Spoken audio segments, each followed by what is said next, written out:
روزے سے انسان کی جسمانی، نفسیاتی اور معاشرتی صحت پر پوری زندگی پر بڑے گہرے اور مثبت اثرات مرتب ہوتے ہیں۔ And what is the definition of health? صحت کی تعریف کیا ہے؟ Health is a state of complete physical, mental and social well being. Let's listen some linchpin benefits of fasting. آئیے روزے پر جدید طبی تحقیق سن لیتے ہیں۔ اب دیکھیے، یہ قحط نہیں ہے کہ ہمارے پاس کھانے پینے کے لیے کچھ بھی نہیں، یا ایسا بھی نہیں کہ ڈاکٹر نے کہا ہو کہ کھائیں گے پیئیں گے تو صحت کو نقصان ہو سکتا ہے۔ It's a willful abstinence۔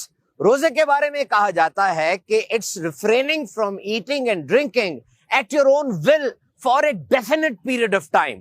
آپ نے اپنی مرضی سے کھانا پینا چھوڑ دیا ایک خاص مدت کے لیے۔ Now let's hear some linchpin benefits of fasting۔ آئیے جدید طبی تحقیق کی روشنی میں ہم روزہ رکھنے کے کچھ فوائد سن لیتے ہیں۔ فرسٹ فیز، سب سے پہلے جو آخری کھانا آپ نے کھایا ہوگا یقیناً سحری کا ہوگا، انسانی جسم اس سے طاقت، توانائی، انرجی حاصل کرے گا، اور اس کے بعد سیکنڈ فیز آئے گا، یعنی 6 سے 7 گھنٹے کے بعد انسان کے جسم میں لیور اور پٹھوں میں جو گلوکوز سٹور ہے، جسم ان سے انرجی حاصل کرے گا، اور تھرڈ فیز میں یعنی تیسرے مرحلے پر جو ایکومولیٹڈ فیٹس ہیں یعنی زائد چربی ہے وہ گھلنا شروع ہوتی ہے اور انسان کی صحت کے لیے فائدہ مند ہو جاتی ہے۔ اور اس کا ایک فائدہ ڈی ٹاکسیفیکیشن ہے، یعنی خون سے اور جسم سے گندے اور فاضل مادوں کا اخراج ہے۔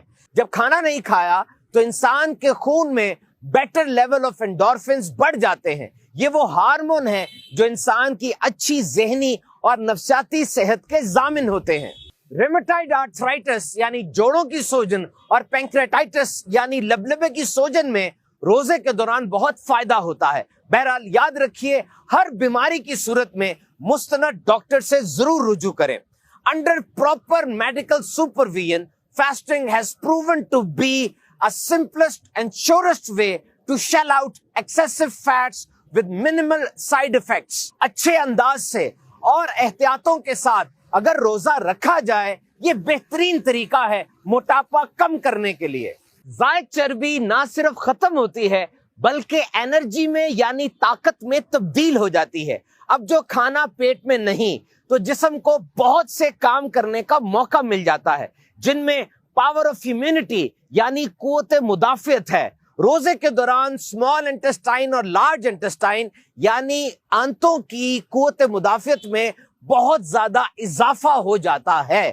میرے آقا صلی اللہ تعالی علیہ وسلم نے ارشاد فرمایا، روزہ رکھو صحت یاب ہو جاؤ گے، لیکن یہ فوائد صرف اس صورت میں ملیں گے جب اعتدال اور میانہ روی کے ساتھ کام لیا جائے۔ اگر کھانے کی تہیں چڑھاتے گئے، افطاری میں کھانا، پھر رات کا کھانا، پھر سحری سے پہلے کھانا، اگر یہ لیئرز چلتی چلی گئیں تو پھر ڈیزائربل ویٹ لاس نہیں بلکہ انڈیزائربل ویٹ گین ہو جائے گا۔